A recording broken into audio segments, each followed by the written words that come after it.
Kenan wannan na farko shine wanda nayi da AI sai nake tunanin kamar fuskata bata fita ba yanda nake so.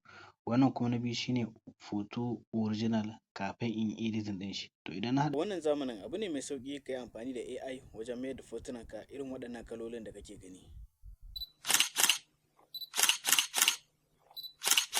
To sai dai inda matsalar take, mutane da dama suna ƙorafin wasu lokutan idan sun yi amfani da AI wajen creating ko kuma gyara fotunansu za su ga fuskarsu ta canza bata fito ba yanda suke buƙata.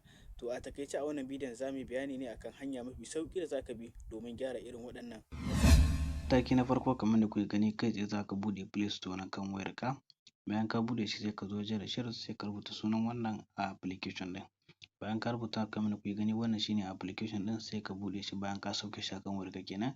Bayan ka sauke shi kamar yadda kuke gani idan ka danna shi zai kawo ka nan sai ka ɗan jira kaɗan.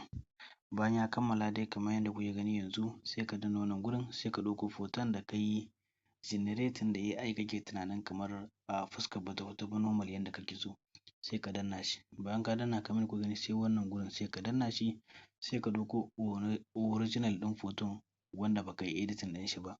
Misali idan ka ɗauko shi sai ka danna kamar yadda kuke gani kai tsaye. Kenan wannan na farko shine wanda nayi da AI sai nake tunanin kamar fuskata bata fita ba yanda nake so.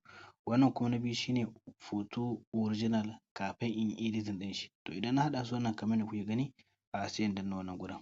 Bayan ka danna kamar yadda kuke gani za ku ɗan jira 'yan mintuna kaɗan zai buɗa muku.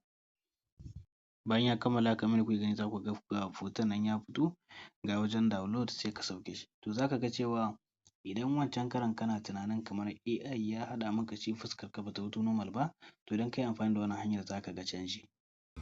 Duka dai a nan muka kawo ƙarshen wannan bidiyo. Idan kun ji daɗi kada ku manta ku danna mana alamar like sannan ku yi follow sannan ku yi wa sharing 'yan uwanku su gani domin su ma su amfana. Sannan idan kuna da tambaya ku ajiye mana a comment za mu ba ku amsa insha Allah.